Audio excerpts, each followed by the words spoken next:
Bien-aimés dans le Seigneur, que Dieu vous bénisse.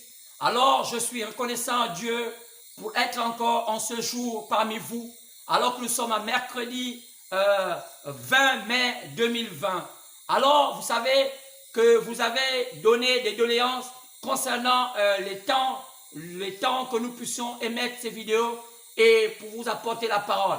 Et vous avez demandé si on pouvait, avec gentillesse, réduire le temps, au lieu que ça parte de 21h, que ça soit peut-être un peu plus bas. Alors nous avons compris vos doléances. Alors dès vendredi, c'est que sûr, nous allons vous apporter désormais les vidéos à partir de 19h. Vous avez déjà pratiquement vos vidéos en ligne. Alors aujourd'hui, comme il fallait tout mettre en place, alors peut-être qu'aujourd'hui vous allez encore avoir cela autour de 21h, mais sinon 20h45. Mais sinon, dès vendredi, nous allons faire tout pour que vous puissiez avoir vos vidéos à partir de 19h sinon. Alors, vous savez, il y a aussi, on est en train de mettre tout en place, tous les mécanismes. Et je remercie tous ceux-là qui contribuent pour que l'œuvre puisse aller de l'avant, car nous devons combattre le bon combat, le combat de la foi.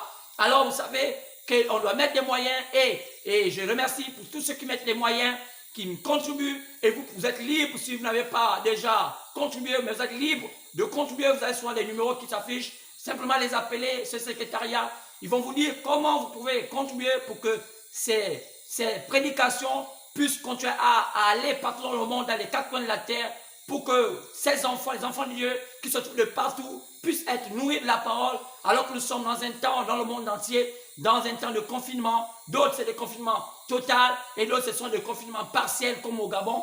Et c'est pourquoi jusqu'aujourd'hui, au Gabon, les églises sont fermées, les salles là où il y a les prêches sont fermées. Alors, nous sommes obligés d'aménager des milieux, des endroits pour pouvoir apporter la parole parmi vous, au travers des médias, les téléphones, les ordinateurs, sinon l'Internet. Alors, donc, si aussi vous voulez qu'on puisse maintenant désormais émettre en direct, alors ça aussi, n'oubliez pas qu'il faut simplement ajouter plus d'abonnements, parce qu'aujourd'hui, nous sommes, je crois, à 18 ou 19 abonnements. Alors, on nous demande d'avoir un peu plus d'abonnements. On doit atteindre à peu près une centaine, sinon une centaine d'abonnements pour qu'on puisse émettre maintenant en direct. Donc, communiquez cette bonne nouvelle à vos amis qui sont nombreux, parce que je les ai vus. Il y a cela, la vidéo qu'on a postée il y a à peine dimanche est déjà pratiquement au plus de 200 vues. Donc, je pense qu'il y a plusieurs personnes qui regardent ces vidéos. Donc, dites à vos amis de s'abonner, et lorsqu'ils s'abonnent, alors vous n'êtes pas obligé tout le temps d'être en ligne, mais abonnez-vous déjà, comme ça au moins ceux-là qui émettent cela vont nous permettre d'être en ligne, parce qu'ils ont demandé d'avoir au minimum au moins 100 abonnés. Alors c'est normal, vous pouvez être inviter un ami, dites-vous, on a écouté un homme de Dieu qui apporte la parole d'une manière extraordinaire, faites-le écouter le message.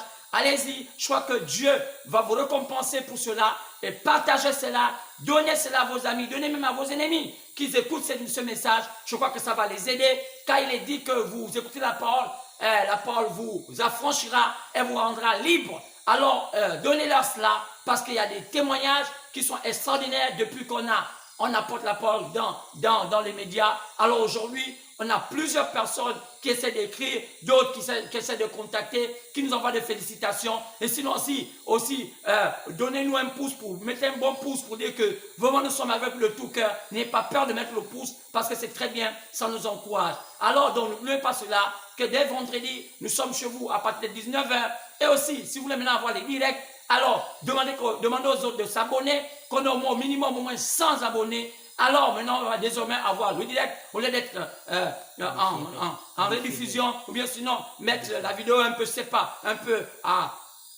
décalée. Alors vous avez l'occasion d'avoir souvent des prédications en direct. Alors, vous savez que, je vais vous dire simplement encore que je vous bénisse. On a commencé un thème, on aurait peut-être voulu chanter un cantique, mais maintenant, à cause du temps, nous courons avec le temps, car l'ennemi de l'homme, c'est le temps. Vous savez, l'être humain a besoin de beaucoup de temps. Parfois, on veut réaliser certaines choses dans la vie, mais par rapport au temps, on ne sait pas combien de temps nous est imparti, combien de temps le Créateur nous a donné à vivre. Donc, il y a ceux-là parfois qui disent, j'ai encore beaucoup de temps, mais vous savez qu'il y a ceux qui sont appelés parfois à nous quitter, parfois à 20 ans, à 1 an, et parfois à 30 ans, et ils n'ont parfois pas encore réalisé tout ce qu'ils avaient à cœur. C'est pourquoi l'ennemi de l'homme, c'est le temps. Alors nous sommes limités par rapport au temps. C'est pourquoi vous êtes là-bas, je crois que vous pouvez chanter un cantique, Faites tout ce que vous pouvez faire et après cela, vous attendre à écouter la parole. Mais seulement lorsqu'on va commencer à lire la parole, c'est sûr que vous allez vous mettre debout et on va lire ça ensemble. Bien pour l'instant, je ne pouvais pas chanter à cause du temps, alors que le Seigneur vous bénisse richement. Mais avant de commencer la prédication du jour, vous voyez que le thème est là clairement. Nous avons le thème ce soir. Le thème de ce soir, c'est « Réveille-toi Afrique ». C'est le temps de la perfection. Vous savez, c'est important parce que c'est un message qui continue, mais on n'a pas voulu simplement encore avoir le même thème parce qu'on était déjà à la phase 4, mais on ne voulait pas mettre phase 5, mais on voulait seulement arranger, améliorer le thème. Mais aujourd'hui, nous voulons encore toujours parler du temps de la perfection, mais en interpellant toute l'Afrique pour dire, c'est le temps de se réveiller. Car lorsque quelqu'un est endormi, et il y a des choses qu'il ne peut pas réaliser, car tout ce qu'il réalise, c'est dans le domaine de la métaphysique, parce que quand on parle du sommeil, c'est lorsqu'on n'est pas à même d'apprivoiser les choses physiques, les choses naturelles, les choses qu'on peut palper. Mais c'est pourquoi je dis aux Africains de se réveiller, cette fois-ci, pas dans le domaine physique, de se réveiller dans le domaine spirituel, car vous savez qu'aujourd'hui, c'est comme si l'Afrique est dans un profond sommeil, et je demande à l'Afrique de se réveiller. Alors, avant de commencer le thème de ce soir, je voudrais revenir sur ce qui s'est fait depuis dimanche. Ça fait bientôt plus de 5 prédications où on parlait du processus, de comment fonctionnait le pouvoir des pharaons. Vous savez que par rapport à nos prédications, quand on parlait de la perfection, on est parti de Joseph.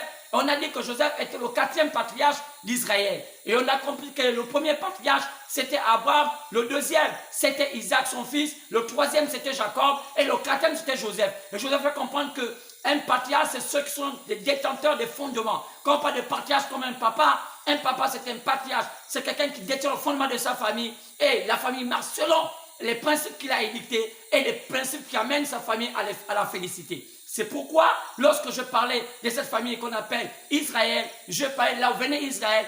Je vous ai démontré qu'Israël, c'est le nom de quelqu'un, c'est le nom de Jacob qui fut changé à Israël. Alors, j'ai dit que ça partait depuis Abraham jusqu'à ce que ça arrivait à Joseph.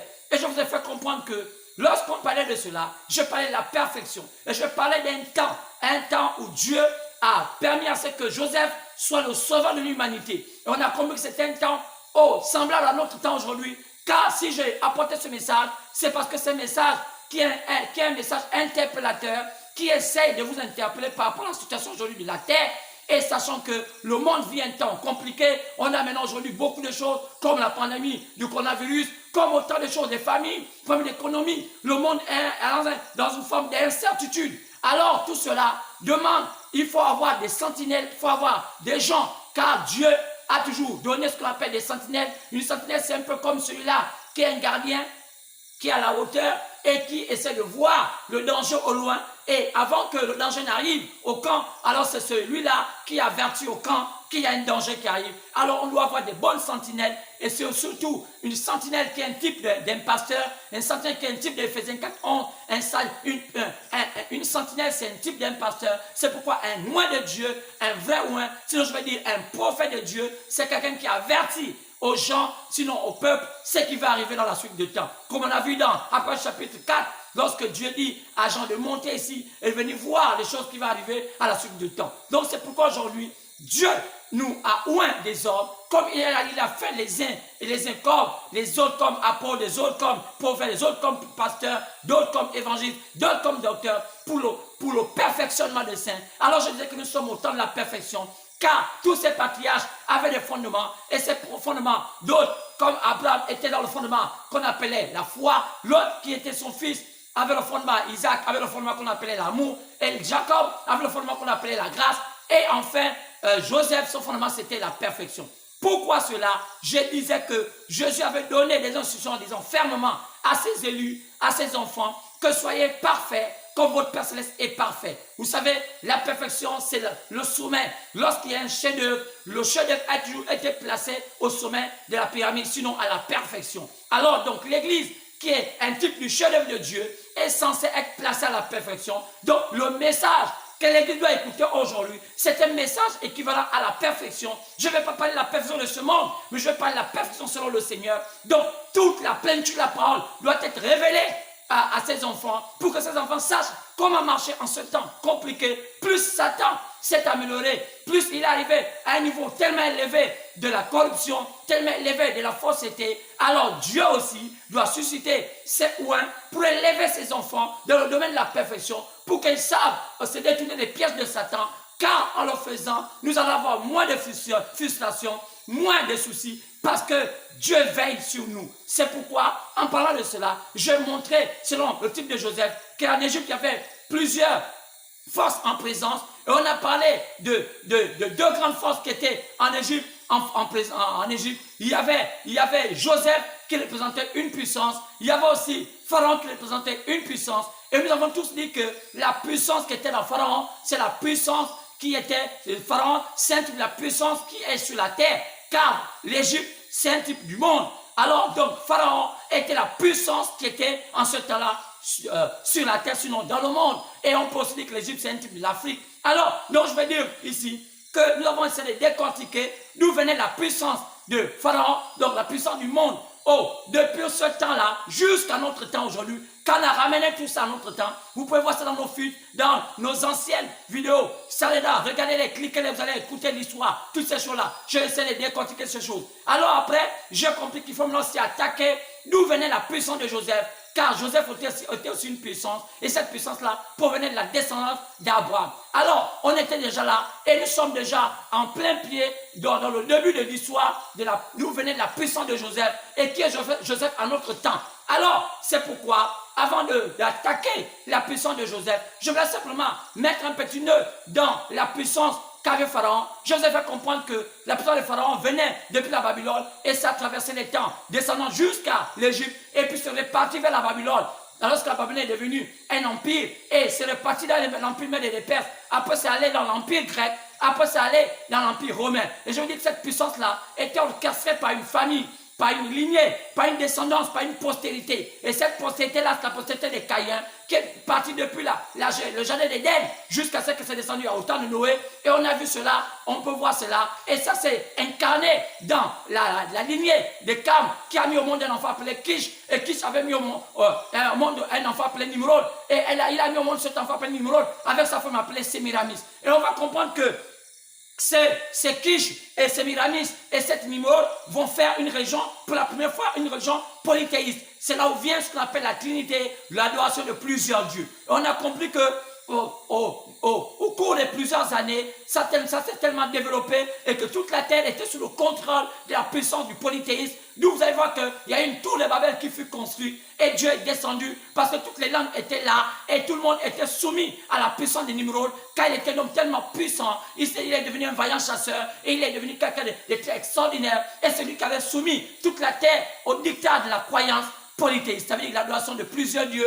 Alors c'est cela. Et lorsque Dieu les a confondus et les a envoyés dans toute la terre, on a compris que toute la terre est partie avec la philosophie du polythéisme. C'est pourquoi qu'on part de l'est au nord, au sud, à l'ouest, je vais reprendre, de l'est au nord, à l'ouest, au sud, ces quatre coins de la terre, tout le monde croyait au polythéisme. C'est pourquoi vous avez remarqué que même Abraham, même son père Terah était aussi polythéiste. Lorsque Dieu enleva Abraham du père de son père, on dit il est sorti de la Chaldée. C'était un idolâtre. Mais qu'il adorait quoi? Il adorait le Dieu de Nimrod, le Dieu de Kish, le Dieu de Sémiramis. Mais comment on les appelait? Lorsque Dieu les confondit, le diable allait se cacher en Égypte. L'Égypte devint l'héritier du pouvoir de Satan sur la terre. Et l'Égypte adorait Satan sous la conduite de l'onction de Kish, de Sémiramis et Nimrod. Mais comment on les appelait en Égypte? Ils avaient des noms et les noms furent changés. Kish fut appelé en Égypte Hermès et Nimrod fut appelé en Égypte Osiris.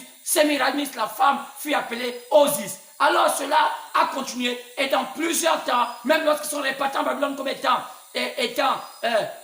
un empire, ils ont eu toujours ces noms-là qu'ils avaient. Et même lorsqu'on allait au Mède et des Perses, ils avaient eu plusieurs noms que les attribuaient selon le milieu dans lequel ils se trouvaient, selon les langues. Et ils sont aussi partis jusqu'en Grèce. Vous allez voir que la mythologie grecque est remplie de plusieurs noms, de plusieurs manières. Vous allez voir qu'on retrouve ces mêmes personnages Il n'y a qu'à voir la manière d'agissement de ces personnages où on parle de Zeus, on parle de Dionysos, on parle de tous ces hommes Hermès, on parle de Bélus, on parle de Mercure, tout cela, c'était des noms. Et on parle d'Athéna, on parle de tout cela, la déesse, la princesse Athéna. Et après, lorsqu'on descend à Rome, on se rend compte que Rome aussi a adopté ce dieu, le dieu polythéiste. Vous allez voir que Rome a parlé de Zeus, Rome a parlé tellement de ces dieux. Et vous allez voir, ils ont parlé de la princesse Diane et tout cela. Et qui était là? Qui était la déesse Diane et tout cela. Et vous allez voir, il y avait tellement de noms comme ça, Jupiter, Mercure, tout cela. C'était toute la même famille, mais représenté dans d'autres noms, dans d'autres formes, mais c'était le même système. Vous allez voir qu'en Afrique, dans tous les pays du monde, même chez nous au Gabon, ils étaient représentés par 3 entités, un vieillard,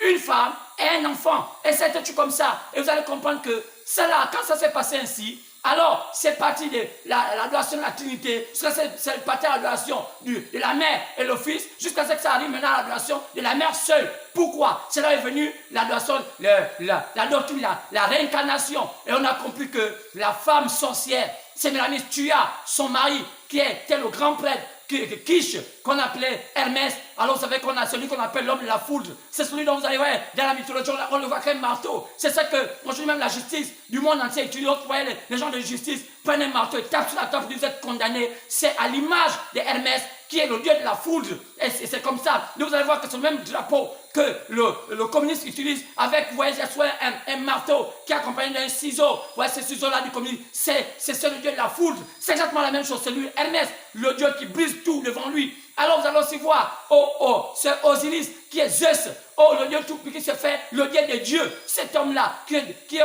au-dessus de tous les êtres. C'est lui. Alors, vous allez aussi remarquer que lorsqu'on va tuer cet homme, Hermès, sa femme, alors elle va prendre son fils comme étant un mari et ils vont faire des enfants ensemble. Et c'est ce qui a commencé à montrer cet esprit de l'inceste. Et c'est là, vous allez voir que cet enfant, cette adoration, tu représentée par une maman qui porte un fils. C'est exactement l'adoration de la mère et de la fille. C'est exactement plutôt du fils autant pour moi. Alors, et vous allez voir que plus tard, cette maman-là va détruire, va tuer son fils. Ce puissant vaillant homme appelé Osiris. Mais quoi? Parce qu'elle voulait être seule. Alors c'est ce qui amène qu'elle devienne la déesse, la princesse des ténèbres. C'est ce qu'on appelle la veuve. C'est ce qu'on appelle la grande veuve. C'est elle qui va devenir plus tard la Babylone. Alors, c'est pourquoi, quand on arrive là, Rome devient le dernier empire, malgré les petits empires qui sont établis, à être là, la toute puissante. Mais comment ça s'est passé? Alors Dieu était en train de faire le plan, parce qu'on était arrivé pratiquement à la fin de l'histoire d'Israël. Il fallait maintenant commencer notre histoire, parce qu'il y avait 3 peuples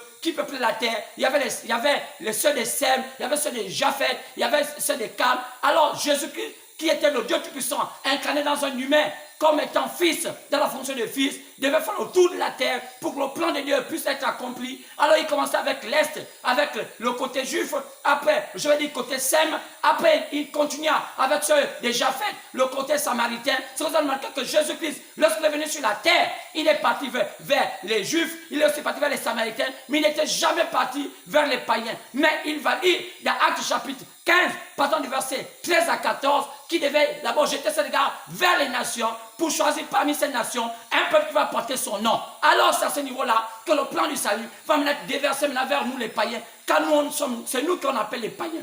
Alors regardez bien la scène, c'est pourquoi, qu'est-ce qui s'est passé avec Rome à ce niveau? À ce niveau-là, Rome va commencer à être fragile.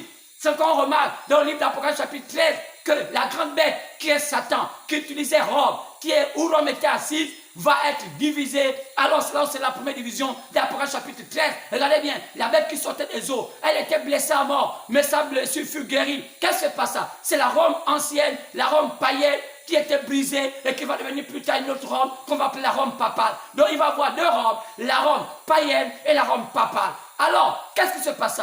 C'était un nouveau monde, le nouveau cycle de Satan se changeant. Daniel avait déjà dit cela. Lorsque vous allez voir la désolation de l'abomination s'établir en lieu saint, alors que celui qui livre se lève. Alors, Jésus l'a repris pour dire que lorsque vous allez voir ce que Daniel avait dit dans Apocalypse chapitre, plutôt dans Matthieu 24, Jésus l'a dit, quand vous allez entendre ce qu'avait dit le prophète Daniel, vous allez voir l'abomination de la désolation, de qui Jésus parlait, c'était la venue de ce pouvoir qui doit être divisé. Cette fois-ci, elle ne va pas être simplement occulte, mais elle va entrer dans le système religieux. C'est là où on va commencer à naître, pour la première fois sur la terre, un système religieux mais occulte. Alors, qu'est-ce qui se passe? La Rome païenne devient la Rome papale. Mais comment ça s'était passé?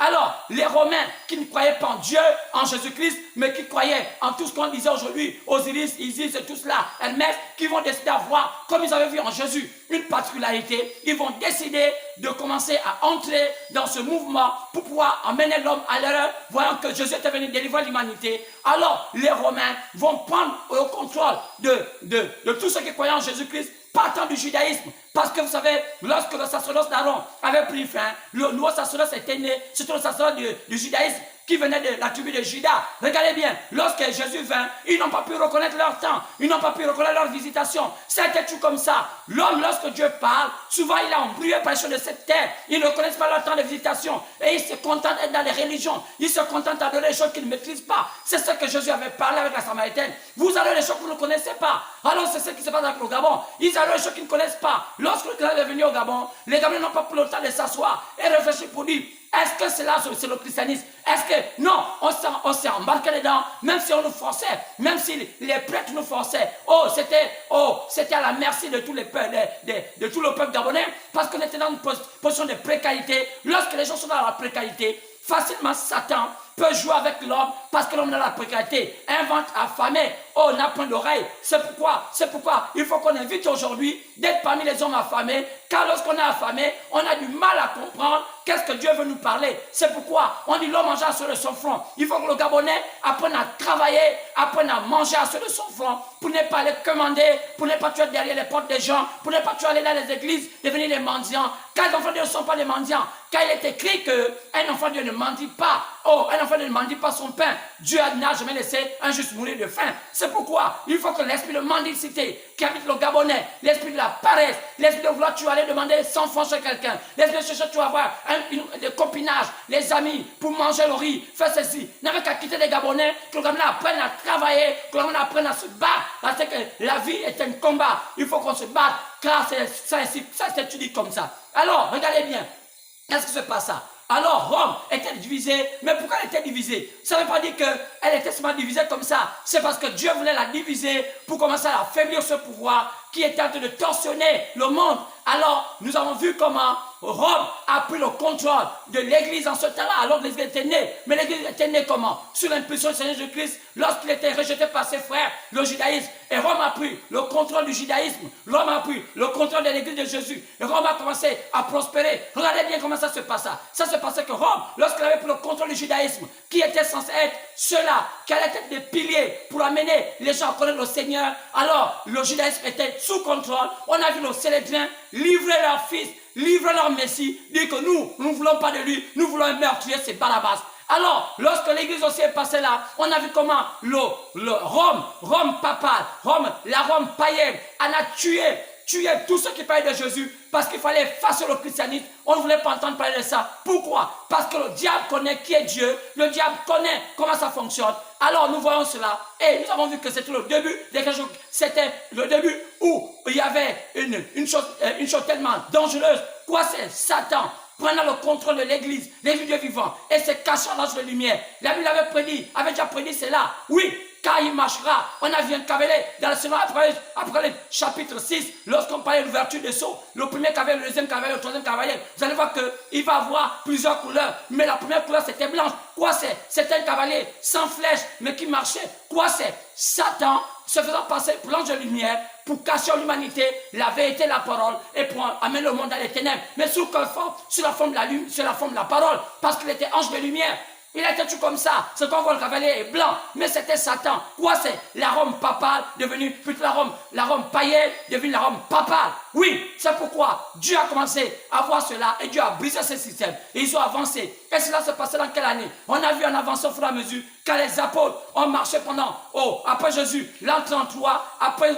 Ils ont fait plus de 20 ans de ministère et ils sont arrivés partir dans les années 53. Et vous avez vu que c'est dans les années l'an 70 que Rome, par Titus, ont détruit le temple. Oh, le second temple qui a été conçu parce que c'était d'abord détruit avant, mais après cela encore détruit. Donc, c'est Titus, dans les années 70, qui va oh, le général qui va faire tout cela, et les Romains vont détruire ce temple. Et c'est ce que Jésus avait prévu. Dans Matthieu 24, il dit, ici va pour laisser pierre sur pierre. Mais les Juifs ne croyaient pas cela. Ils étaient fait des amitiés avec les Romains. Oh, les Romains ne pouvaient pas être amis aux Juifs. Ils avaient un plan. Comme aujourd'hui, le système occulte ne peut pas être ami aux enfants de Dieu. Ils ont un plan. C'est pourquoi beaucoup de gens qui s'associent aux gens occultes, qui s'associent aux gens qui sont faux, oh, pour pouvoir livrer les enfants de Dieu, pour pouvoir avoir des privilèges, parce qu'ils vont avoir un peu d'argent, ils vont avoir ceci, cela. Oh, ils vont répondre devant Dieu. Quand ils jouent le même rôle, comme avait joué le Célédrin qui s'était associé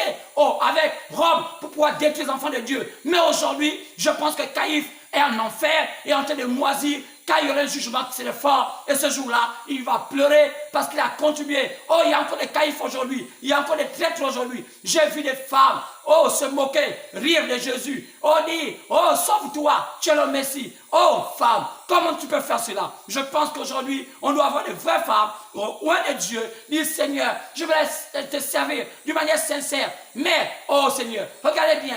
C'est pas ça que Rome avança. Et là, on arriva maintenant dans les années, au 4e siècle, on a vu un empereur appelé Constantin. C'est cet empereur appelé Constantin qui a commencé à mettre des choses un peu bien pour que Rome entre dans la phase papale. Mais qu'est-ce qu'il fit, cet empereur Constantin? Il voulait aller en guerre et il a été comme un bon rusé, comme des hommes politiques qui utilisent la religion pour assurer à leur fin.